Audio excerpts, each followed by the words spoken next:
Bom dia, igreja. Bom dia. Irmã Juliana, quem é aquele pessoal bonito ali do outro lado? É o pessoal que está em casa, que vem nos assistindo faz um tempo. Bom dia para você que está em casa. Bom dia, igreja. Bom dia. E eu tô muito feliz, Juju, porque hoje nós temos muitas bênçãos para contar pro pessoal aí de casa, Juju. Quer contar primeiro a sua? Tenho sim, irmã Jennifer. Teve duas bênçãos que aconteceu em minha vida esse mês, aqui no evento que esteve na Escola de Profetas. Minha mãe e minha tia decidiram pelo batismo e se batizaram aqui, mas eu também estou sabendo que você tem uma bênção para nos contar. Também tem uma grande bênção para contar aí pro pessoal de casa e para nossa igreja, que no final de novembro meu irmão vai estar aqui na escola sendo um missionário também para a honra e glória do Senhor. E eu quero fazer aí um apelo ao pessoal de casa. Você tem aceitado ao chamado do Senhor para a tua vida? Você tem entregado a tua vida ao Senhor porque Ele está te chamando para ser um missionário? A obra do nosso Deus precisa ser completada porque Ele virá e não tardará.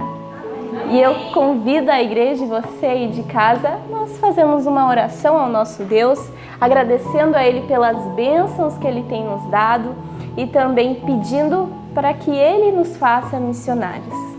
Então vamos orar, irmã Jennifer? Vamos ajoelhar.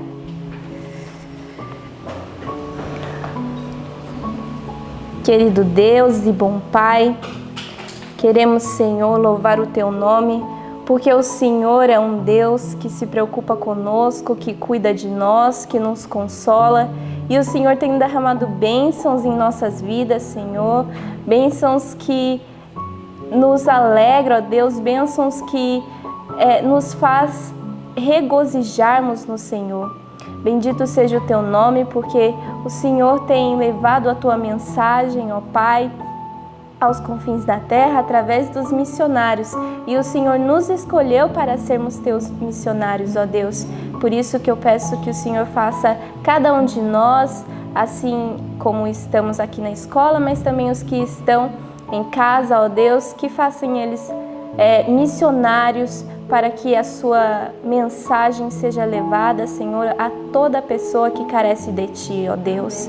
Em nome de Jesus, nos faça vencedores, ó Deus, dessa Tua obra, que possamos fazer de forma diligente, que possamos ser eficientes, Senhor, que possamos ser como Paulo, ó Deus, que possamos nos entregar completamente a Ti, ó Deus. Em nome de Jesus, amém. Amém. E agora, irmã Jennifer, iremos ficar com um momento não menos especial, um momento de louvor a Deus. Então, peço que você que está em casa, juntamente com a gente aqui da igreja, louvemos o hino 234. O Dia Feliz.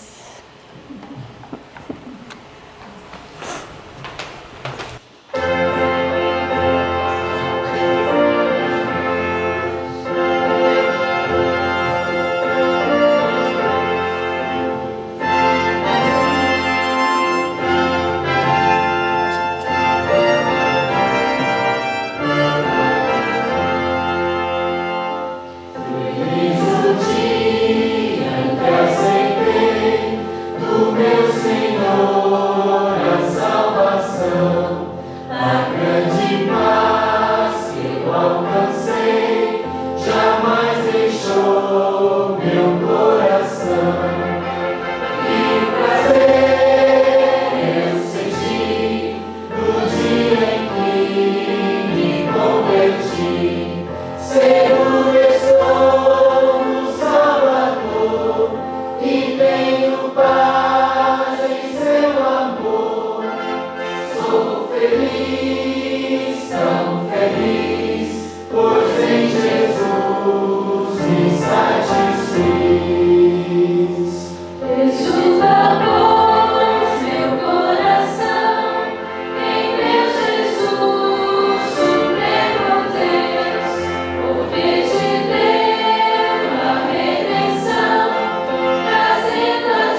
Muito bem, através da palavra do nosso Deus, nós encontramos paz, nós encontramos descanso e amor.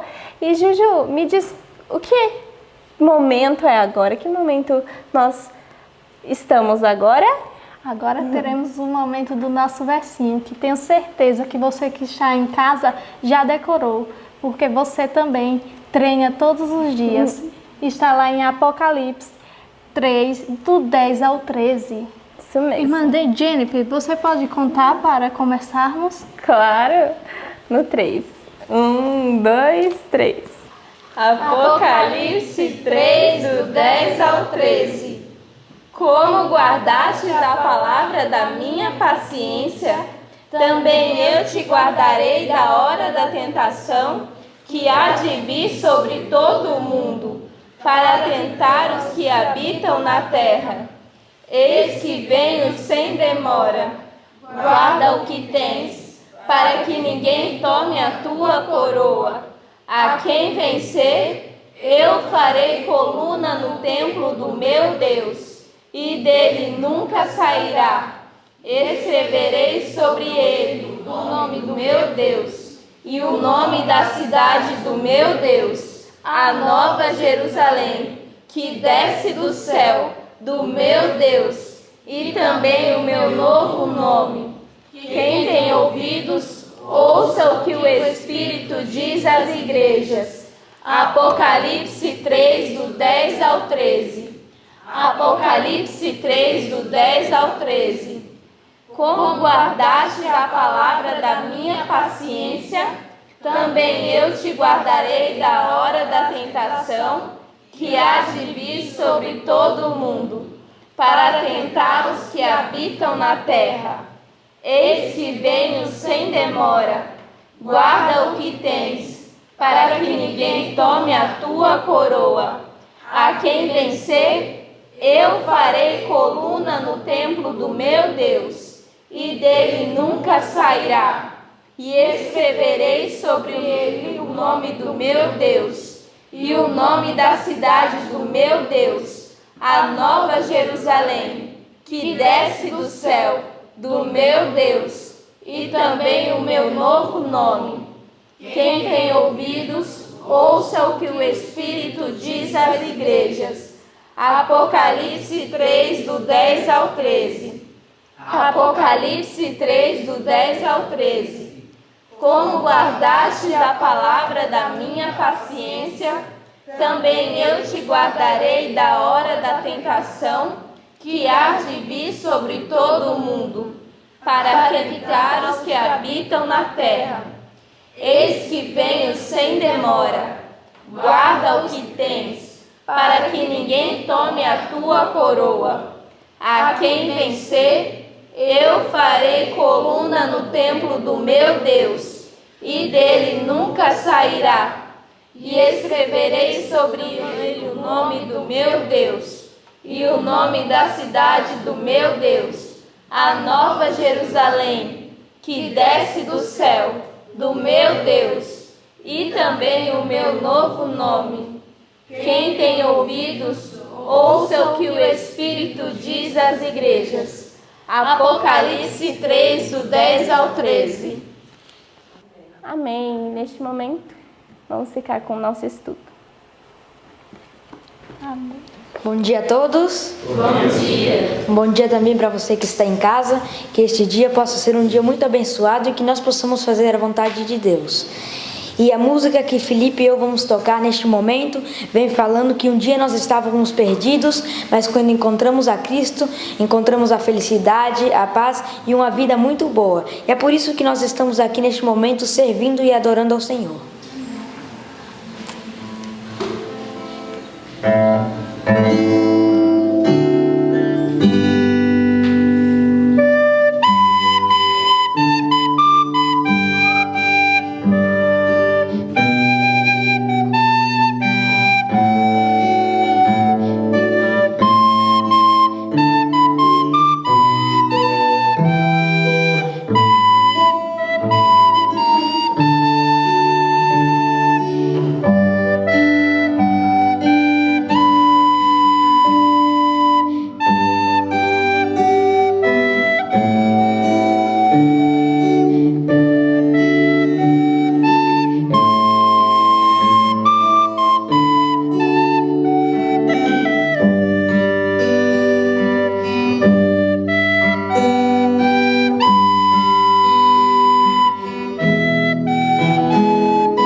Bom dia, igreja. Bom dia. Bom dia para você que está em casa também. Que Deus possa continuar te abençoando. Eu sei que você que está em casa nos assiste todos os dias e sempre está nos acompanhando. Mas nós também queremos conhecer um pouquinho mais sobre vocês. E hoje nós vamos conhecer a história de uma pessoa que assiste o vídeo há muito tempo, desde que o estudo começou. Ela se chama Vânia e ela mora lá em Birigui, em São Paulo. Vamos ver um pouquinho do vídeo dela, um pouquinho do testemunho dela. Olá, professores e alunos da Escola de Profetas. Eu me chamo Vânia, moro em Birigui, no interior de São Paulo. E é um privilégio para mim poder estudar com vocês todos os dias a palavra do Senhor. Tenho acompanhado desde o segundo estudo e graças ao nosso bom Deus nunca perdi um estudo. Junto com a palavra do Senhor e o espírito de profecia dos livros de Ellen White. E isso tem me fortalecido muito, muito, muito, vocês não têm ideia. Eu sou uma mãe que tem 2 filhos, um de 30 e um de 24. Os 2 nasceram na igreja, mas infelizmente estão fora do caminho do Senhor. E é muito triste para mim, mas eu não perco a esperança, não perco a fé. E ao estudar com vocês, além de ter aprendido a palavra do Senhor, Ele tem me dado alívio, tem me dado descanso, tem me dado mais esperança de um dia meus filhos estar comigo, fazendo o trabalho do Senhor. E eu agradeço por vocês. Se vocês soubessem o quanto eu amo vocês, vocês fazem parte da minha família, tá bom? Eu quero mandar um beijo para cada um. Quero que vocês tenham todas as bênçãos de Deus. E vamos continuar firme. Jesus está voltando. E logo, logo vamos estar todos juntos, sem nenhuma dor, sem nenhuma tristeza. Esta é a minha oração. Um beijo em cada coração. E obrigada por vocês fazerem parte todos os dias da minha vida. Um beijo bem grande. Ficam com Deus. Sim. Deus sempre tem dado oportunidade para todos e eu tenho certeza que você que está em casa também tem assistido esse ano bíblico todos os dias. Tem um testemunho também do que Deus tem feito na sua vida e o que Deus tem feito na vida de tantas pessoas que eu tenho certeza que você compartilhe esse vídeo e que você passe essas informações para outras pessoas. Nós vimos um testemunho de uma mãe que fala que esse ano bíblico trouxe conforto para o coração dela e que ela tenha certeza que um dia os filhos dela vão estar com ela de novo. E eu convido a você, se você tem algum testemunho, se você tem alguma parte, você acha que esse ano bíblico tem te impactado muito, que você possa nos enviar. Envie para o nosso contato um pequeno vídeo falando de como esse ano bíblico tem te ajudado. Bom dia, Joshua. Bom dia, tia Joana. Vamos dar um bom dia para a igreja? Bom dia, igreja. Bom dia. Bom dia também, você que está aí do outro lado, você que está nos assistindo. Que oportunidade que nós temos de abrir a palavra do Senhor e que alegria ter você aqui com a gente mais uma manhã. E hoje nós temos muita coisa para falar e a gente nem gosta de falar, né, Joshua? A gente fala bem pouco. Então, vamos ao estudo de hoje, que o nosso guia nos orientou a estudarmos Filipenses, não foi? Estudamos a carta toda de Filipenses. E o que mais que a gente estudou? Estudamos também o livro Atos dos Apóstolos, o capítulo 45, Carta de Roma. Carta de Roma. Que legal, né? Nós vamos ver aí o que o estudo quis nos trazer para aprendermos hoje. No que nós vemos, já estamos estudando há alguns dias, nós estamos na parte da vida de Paulo, que Paulo está preso, né? Ele está lá preso em Roma, mas, embora Paulo estivesse preso, o evangelho não estava. O evangelho estava se expandindo. De que maneira? As pessoas visitavam Paulo, as pessoas que queriam ouvi-lo, mas ele também escrevia. Ele escrevia as cartas, né, para as igrejas já instituídas por ele durante toda a sua vida. E lá em Roma, ele escreveu a carta aos Efésios, a carta a Colossenses, a Filipenses, que foi a que a gente estudou hoje. Também escreveu a Filemon, que foi a que a gente estudou esses dias, né? Eu acredito que foi ontem que a gente estudou sobre Filemon, foi alguns dias atrás.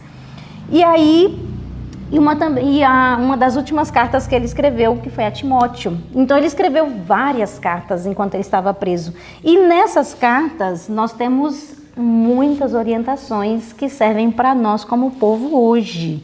São orientações muito valiosas. E aqui no capítulo 45, Joshua, do Atos dos Apóstolos, diz logo no início. Aqui eu quero destacar com você na página 470, com o último parágrafo que começa essas mensagens escritas, diz assim que essas mensagens escritas, não com o poder do homem, mas de Deus, contêm lições que devem ser estudadas por todos. Então as cartas que Paulo escreveu possuem lições que devem ser estudadas por todos e que podem, com proveito, ser muitas vezes repetidas. Nela é esboçada a piedade prática, são assentados princípios que devem ser seguidos em todas as igrejas e é esclarecido o caminho que leva à vida eterna. Veja a importância de estudarmos as cartas de Paulo. Aqui ele expressou a piedade prática, como é que se vive um cristão na prática. E essas orientações servem como princípios para orientar e guiar todas as igrejas. Como é importante nós pararmos um tempinho para lermos essas cartas. E nós podemos ter, Joshua, total confiança no que está escrito, no que Paulo escreveu. Sabe por quê? Porque ele mesmo disse, eu não escrevo de mim mesmo e não fui ensinado por homem nenhum, mas fui ensinado por quem? Por Deus. E é justamente isso que você vai destacar agora, né? Que você vai explicar para a gente de quem Paulo recebeu esse evangelho. Sim, então Paulo ele recebeu o evangelho de Deus. E ele também não poderia falar de tudo que Deus tinha revelado para ele, porque tinha muitas pessoas que não entendiam as palavras, o que Deus tinha falado. E aí Paulo explicava a mensagem de uma forma que as pessoas pudessem compreender. Ele moldava a mensagem e assim ele escrevia de uma forma que todos pudessem compreender e não tivessem dissensões, não tivessem dúvidas em que as pessoas que lessem, elas pudessem entender. Então, Porque justamente Paulo foi um homem de oportunidades especiais, que é o que diz aqui o primeiro parágrafo, né? Diz que ele teve a oportunidade de ir até o terceiro céu. E ele disse que ouviu palavras que ele não tinha como explicar. E imagina falar daquilo que ele viu e ouviu no terceiro céu. Imagina isso. Então, algumas coisas ele sabia que não podia, porque as pessoas nunca compreenderiam e iam julgá-lo e condená-lo. Se as coisas que ele já falava, que eram simples, que eram tão claras e óbvias, causava tamanhas dissensões, imagina se ele falasse de tudo aquilo que ele viveu e ouviu de Deus. Mas ele tinha o seu evangelho total, 100% recebido de Deus. Então não há dúvida nenhuma que as orientações que Paulo deixa nas suas cartas são orientações divinas e celestes. E quando ele escreve a Colossenses, ele traz algumas orientações que nós precisamos destacar do estudo de hoje. Observe que a igreja que foi instituída lá em Colosso era uma igreja que enfrentava algumas lutas com o paganismo. Então, os crentes de lá tinham muitas lutas com filosofias, espiritismo e todas essas coisas. Então, ele começou a escrever sobre Cristo. Eu achei isso muito extraordinário, porque pensa só, a carta de Colossenses é uma carta que fala muito sobre Jesus, fala muito sobre a posição de Cristo. E ele começa a dar algumas orientações ao povo de Colosso sobre realmente como eles deveriam enxergar o Filho de Deus. E essas orientações são muito necessárias para nós hoje. Se você pegar lá na página 472, tem um parágrafo que começa assim, ó: o Filho de Deus se rebaixou. Olha só como Paulo explica a ação do Filho de Deus pela uma humanidade caída. Aqui nesse parágrafo ele diz, ó, lê para mim, por favor, o Filho de Deus se rebaixou para levantar os caídos. Para isso deixou ele os mundos sem pecados, as 99 que o amavam, e veio à terra para ser ferido pelas transgressões nossas, e moído pelas nossas iniquidades. Em tudo foi feito semelhante aos irmãos, tornou-se carne exatamente como nós somos. Ele soube o que significa ter fome, sede e cansaço. Foi sustentado pelo alimento e restaurado pelo sono. Foi estrangeiro e peregrino na terra. Estava no mundo, mas não era do mundo. Foi tentado e provado como são os homens e mulheres de hoje, vivendo, contudo, uma vida sem pecado. Compassivo, compreensivo e eterno, sempre gentil para com os outros. Ele representava o caráter de Deus. O Verbo se fez carne e habitou entre nós, cheio de graça e de verdade. Consegue perceber o esclarecimento que Paulo dá da ação de Deus em prol de nós? Ele, Filho de Deus, ele se rebaixou para levantar os caídos. E ele aponta na carta aos Colossenses Cristo como o único guia seguro. Ele diz, ei, para vocês não serem levados por qualquer vento de doutrina, para vocês não serem enganados pelo paganismo, pela filosofia, vocês precisam conhecer Cristo. Vocês precisam conhecer Jesus, porque a nossa segurança unicamente está nisso, em conhecer a Cristo. E ele começa a apontar isso. E ele próprio diz que Cristo era a norma pela qual deviam eles testar as doutrinas apresentadas. Toda a doutrina que aparecesse, testem por meio de Cristo. E aqui, no próximo parágrafo que eu quero destacar, na página 475, fala justamente disso que nós estamos falando, que diz que o conhecimento de Deus, é assim que começa o parágrafo, o conhecimento de Deus como revelado em Cristo é o conhecimento que precisam ter todos os salvos. É o conhecimento que atua a transformação do caráter. Recebido na vida, criará um novo ser, a imagem de Cristo. É o conhecimento além do qual tudo é vaidade e nulidade, e o qual Deus convida seus filhos a receber. Me diga se nós não precisamos disso hoje. Paulo deixou claro, você quer realmente encontrar o sentido da tua vida, conhece Jesus. E quando você conhecer a Jesus, não vai ter falsos ensinadores, doutrinas, não vai ter nada que te tire do caminho, porque você conheceu a verdade. E a verdade, ela faz você permanecer firme até o fim. Você gostaria de destacar alguns pontos dessa parte de Colossenses? Sim, eu queria destacar aqui que vem falando que para que os crentes lá de Colossos, para que eles não se desviassem, eles precisariam de ter um único guia seguro, que era Cristo. Eles não deveriam se desviar para as coisas do mundo, para as outras doutrinas. Eles deveriam ter o guia em Cristo. E também eles precisariam estar unidos, porque a união é algo muito importante. Como diz, que a união faz a força. E por isso que eles precisavam estar juntos, buscando a Deus cada vez mais e se aprofundando no Evangelho. E também nós vemos que eles deveriam se arraigar e estar arraizados em Cristo e crescer cada vez mais. Interessante, Joshua, porque será que nos dias de hoje nós enfrentaremos o que o povo de Colosso enfrentou? Porque, veja só, eles tiveram que lutar com paganismo, com filosofia, com espiritismo, com falsos enganadores. Será que nos dias de hoje nós também não vamos ter que enfrentar tais situações? Sim. Tá cheio no mundo. Ou para onde você olha, você vê espiritismo, não é não? Falsas doutrinas, se você ligar a televisão, o que você mais vê? Pessoas pregando a Bíblia, mas completamente distorcida. E você vai ter que ter tanto discernimento para olhar uma coisa e dizer assim, opa, isso não veio de Deus. Isso aqui não foi Cristo que ensinou. Quanto discernimento nós vamos precisar? E a nossa única segurança está nisso que você acabou de falar. Se nós tivermos Cristo como nosso guia, aí nós não teremos nenhuma dúvida.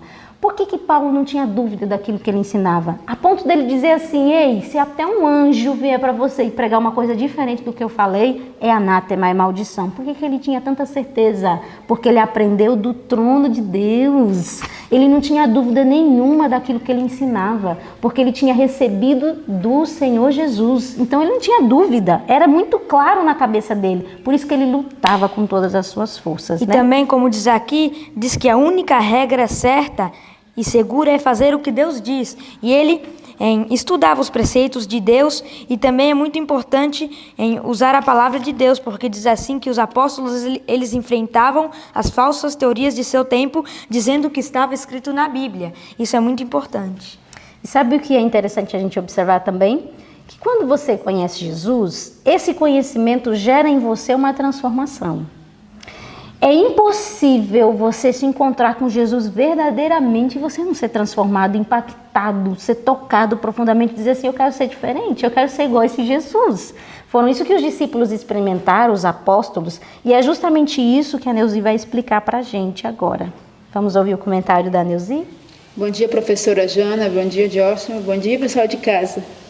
Me chamou muita atenção aqui, porque no parágrafo que eu vou ler, no 476 é a página, que começa se alguém está em Cristo. Se alguém está em Cristo é nova criatura, as coisas velhas já se passaram, e eis que tudo se fez novo. Então, muitas vezes nós queremos ver milagres acontecer, e a gente busca milagres de Deus, mas aqui mostra que o maior milagre é o poder de Deus através da nossa vida, através da nossa transformação. Como a senhora falou, é impossível ter um encontro com Cristo e permanecer do jeito que está. Foi isso que aconteceu com Paulo quando ele encontrou ele no caminho de Damasco. Paulo estava indo a uma missão e voltou totalmente transformado a viver outra missão que era o que Cristo queria. Então aqui fala o seguinte: mediante o poder de Cristo, homens e mulheres têm quebrado a cadeia do hábito pecaminoso, têm renunciado ao egoísmo, o profano tem se tornado reverente, o bêbado, sóbrio, o pervertido, puro. Pessoas que tinham semelhança de Satanás, isso chama muita atenção, pessoas que tinham semelhança de Satanás transformaram-se na imagem de Deus. Glória a Deus por isso. Essa transformação em si é o milagre dos milagres. O maior milagre de Deus é transformar a nossa vida, porque o Espírito Santo tem que nos convencer que estamos errados e tem que nos convencer que precisamos de mudança, que precisamos de Jesus. Quando isso acontece em nossa vida e nós cremos na palavra, que ela tem poder de nos mudar e nos transformar, milagres acontecem. Aí sim, o maior milagre acontece. Porque nós aprendemos, Paulo deixou maravilhas essas cartas, nós aprendemos que através de Jesus, ele é a única pessoa que pode nos mudar. E quando Paulo diz em Filipenses 4,13, posso todas as coisas naquele que me fortalece, ele está dizendo, ei, tudo é possível em Jesus. Amém. Você não consegue, você não larga o vício, você não deixa de ser quem você é, mas tudo nós podemos em Jesus, porque ele venceu por nós e ele está disposto a vencer na nossa vida se nós aceitarmos, cremos nas suas palavras e aceitarmos a viver de acordo com a vontade dele.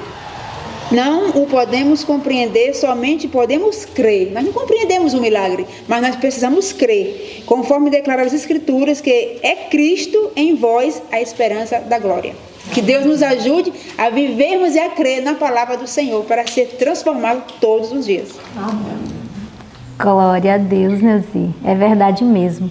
Que poder é esse que há em Cristo, que transforma qualquer criatura? Pensa nisso. Olha só, esse parágrafo que a Neuzi leu é extraordinário. O bêbado que se torna o quê? Sóbrio. O impuro que se torna puro. Que poder é esse? Que coisa extraordinária é entrar em contato com Jesus. E você sabe que essa transformação, Joshua, não vem sem luta. É muita luta. E é justamente isso que você vai explicar pra gente, né? Isso mesmo, nós devemos cada dia como cristãos crescer mais, buscar mais da palavra. E nós também temos nossos hábitos velhos, as tendências hereditárias. E nós devemos sempre estar lutando contra elas, porque elas não vão embora. Mas quando nós lutamos e nós vencemos, aí sim nós vamos conseguindo cada vez mais ir em frente, avançando. Por isso que nós como cristãos não devemos cruzar os braços. Devemos sempre crescer. Renovar a nossa consagração a cada dia. Isso é o mais importante. Devemos cada dia renovar a nossa consagração com Deus. Se você quer ver mudança na sua vida, abre a Bíblia. Abra a Bíblia, estude a palavra de Deus. Eu não estou falando de você abrir a Bíblia e depois e ler. Estou falando para você abrir a Bíblia e meditar mesmo e pedir a Deus essa renovação que tem que acontecer a cada manhã, a cada dia. Uma renovação da sua consagração. É impossível. Você lê, pedir a Deus transformação. Deus vai ouvir, Deus vai atender. E os velhos hábitos, as tendências vão ser todas solapadas pelo poder de Cristo, para a glória dele. E quando o cristão ele vivencia isso, o estudo de hoje disse que começa a haver uma mudança na pessoa. A pessoa começa a se apresentar, sabe como? Aqui na página 477, lá no último parágrafo, diz que a carta aos Colossenses está repleta de lições. E um pouco mais para frente, diz assim, ó: renunciando a tudo que poderia impedi-lo de progredir em direção ao alto, ou levar a desviar os pés de alguém como do caminho estreito, o crente revelará na sua vida o quê? Na sua vida diária, ó, misericórdia, bondade, humildade, mansidão, longanimidade e o amor de Cristo. O poder de uma vida mais alta, mais pura e mais nobre é a nossa grande necessidade. E isso só se é conseguido como? Como que a gente acabou de falar, com consagração diária, com busca de Deus, uma renovação, com apego de Cristo. E mais aqui no parágrafo que eu estava lendo diz: a perfeição moral e espiritual mediante a graça e o poder de Cristo é prometida a todos. Isso inclui a minha, você aí de casa, inclui a igreja. É possível, porque isso é uma promessa de Cristo para nós. E isso vai precisar o quê? Oração, vigilância, conhecimento de Jesus. Não é isso? Agora, a gente entra na parte da carta aos Filipenses, né? A gente já falou das orientações que Paulo trouxe aos Colossenses. Agora vamos falar das orientações que Paulo trouxe ao povo de Filipe. E aqui eu acho extraordinário isso. Pensa só, Joshua, o que você faria? Olha só, vou pegar o Joshua agora. O que você faria se você fosse um velhinho, que já não enxergasse direito, fosse debilitado, tivesse preso, o que você faria? Não sabe? Boa pergunta, né? Alguns ficariam sentados, chorando e lamentando, ou reclamando de Deus, dizendo: olha só, trabalhei minha vida inteira para Jesus, e olha só como eu finalizei a minha vida, preso, as pessoas duvidando de mim, falando mal de mim. Muitas pessoas fariam isso. E eu oro a Deus para que eu não tomasse essa posição, porque a gente às vezes não se conhece, né? Aí quando chega no momento, faz o quê? Reclama e murmura. Mas Paulo agiu diferente. Paulo, quando escreve a Filipe, achei isso extraordinário. Paulo não escreve uma carta escrevendo, relatando as dificuldades da sua história e da sua vida. Olha, gente, a miséria em qual eu fui enfiado. Não, pelo contrário. Filipenses é conhecido como a carta da alegria. Porque se você pegar lá em Filipenses capítulo 4, verso 4, ele diz o que para o povo de Filipe? Olha só, verso 4. Regozijai-vos sempre no Senhor. Outra vez vos digo, regozijai-vos. Você acha que Paulo escreveu isso chorando? Fica aí alegre porque eu estou aqui numa miséria sem fim? Não, é porque essa alegria verdadeiramente estava dentro de Paulo. Ele dizia, ei, eu estou aqui preso, mas eu estou muito feliz. Porque sabe o quê? Filipenses, isso aqui é extraordinário. Filipenses capítulo 1, verso 29. Que legal isso aqui. Olha, verso 29. Ele diz, porque a vós vos foi concedido em relação a Cristo, não somente crer nele, como também padecer por ele. Ei, povo de Filipe, eu estou muito feliz, porque Deus me deu o privilégio de padecer por ele. Me deu o privilégio de padecer. E que alegria é estar vivendo esse momento por Jesus. Eu estou aqui preso por Jesus. E aí, imagina isso, Filipenses, o povo de Filipe recebendo isso e pensando assim, nossa, que extraordinário. O testemunho da vida de Paulo é muito impactante. E ele não estava triste, porque não eram as circunstâncias que moldavam Paulo. Nós lemos alguns dias atrás, Joshua, que Satanás tem maior poder sobre aquelas pessoas que andam desanimadas. Se você abriga o desânimo dentro do seu coração, Satanás tem mais poder para te vencer. E Paulo não permitia isso, ele jogava o desânimo aonde? No lixo. Dizia, sai daqui, arreda, né? E ele era feliz, vivia feliz, porque ele vivia por causa de quê mesmo? Para a glória de Jesus. E isso na carta de Filipenses é muito notório. Ele relatando que era muito feliz por estar vivendo aquilo por Cristo. E sabe uma outra coisa que eu quero destacar de Filipenses, para você também destacar os seus pontos, é o verso 12 do capítulo 1. Que ele diz assim, verso 12 do capítulo 1, Eu quero, irmãos, que saibais que as coisas que me aconteceram contribuíram para maior proveito do Evangelho, de maneira que as minhas prisões em Cristo foram manifestas por toda a guarda pretoriana e por todos os demais lugares. Ele disse, irmãos, eu quero que vocês saibam que a prisão só me favoreceu. Só me favoreceu, porque o evangelho chegou até a corte. Como a gente viu no estudo de hoje, né? No estudo de ontem, exatamente. Ele fala, eita, não pensa não que isso foi um mal na minha vida não, foi uma bênção. E é justamente isso que eu quero, só para me finalizar, para você entrar nos seus pontos, o que o livro traz aqui, na página 481, com um parágrafo que começa, há uma lição para nós nessa experiência de Paulo, pois ela revela a maneira de Deus operar. O Senhor pode tirar vitória daquilo que poderá parecer para nós confusão e revés. Glória a Deus, né? Estamos em perigo de nos esquecermos de Deus, de olhar para as coisas que se veem, em vez de contemplar pelos olhos da fé as que não se veem. Quando ocorre uma desventura ou calamidade, estamos prontos a acusar a Deus de negligência ou crueldade. Se lhe parece próprio eliminar nossa utilidade em algum sentido, entristecemos-nos, mas não nos detendo para pensar que assim Deus pode estar agindo para o quê? Para o nosso bem. Necessitamos aprender que a correção é uma parte de seu grande plano e que sob a aflição pode o cristão algumas vezes fazer mais pelo mestre do que quando empenhado em serviço ativo.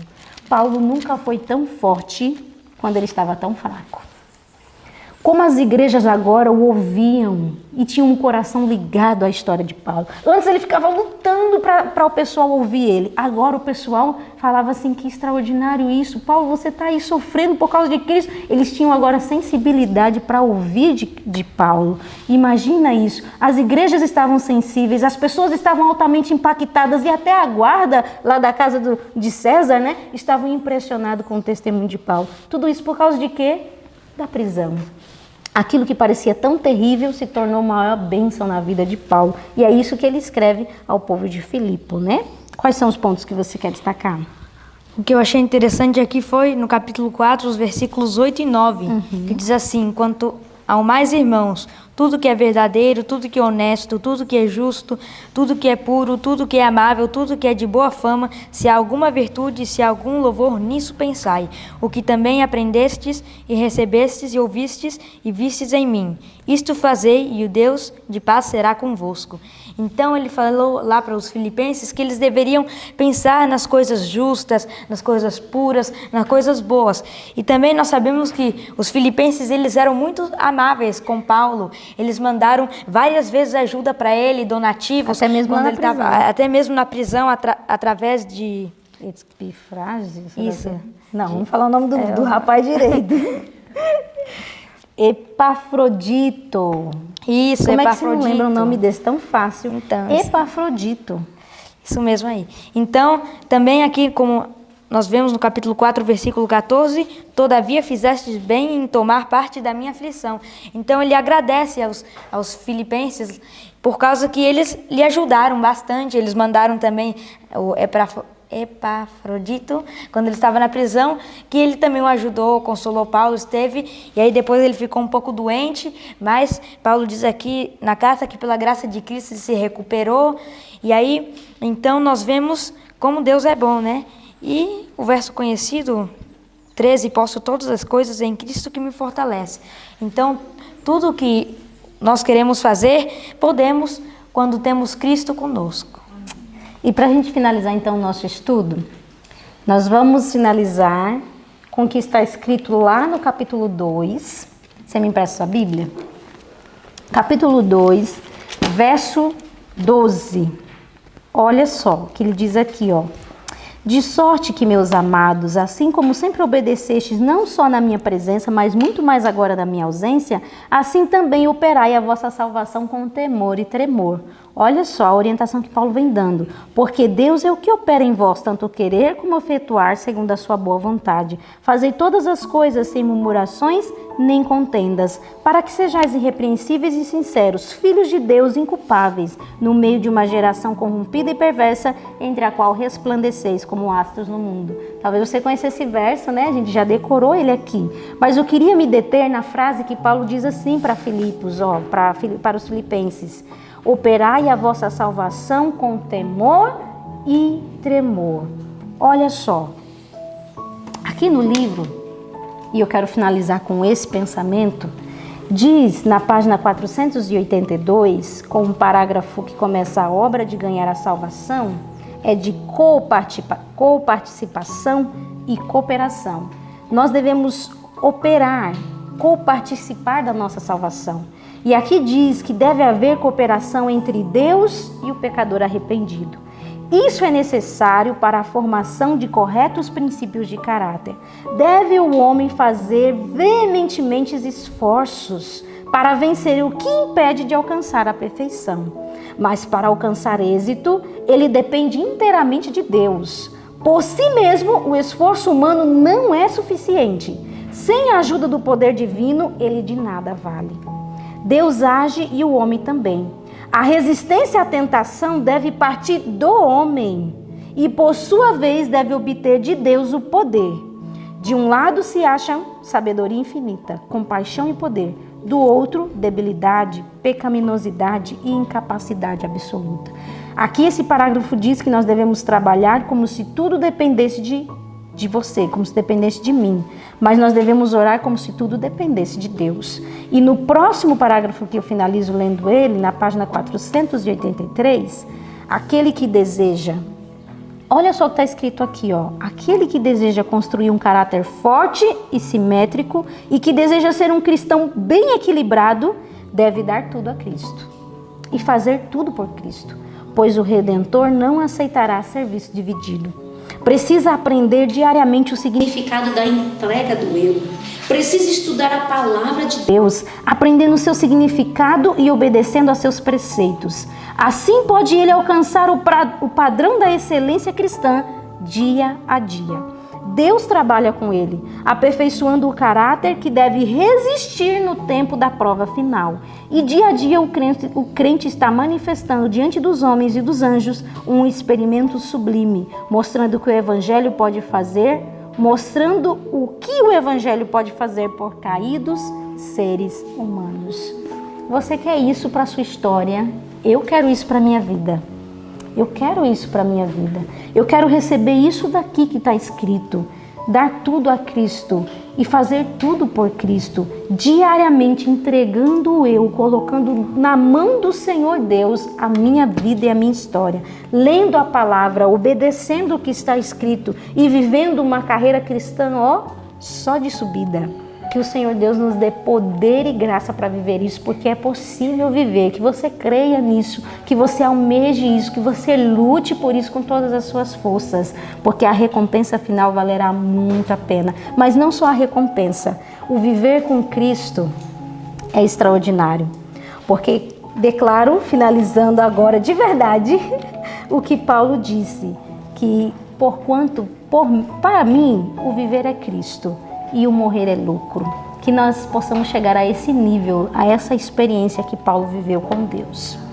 Vamos orar então, agradecendo ao Senhor pela oportunidade de ler coisas tão maravilhosas e preciosas.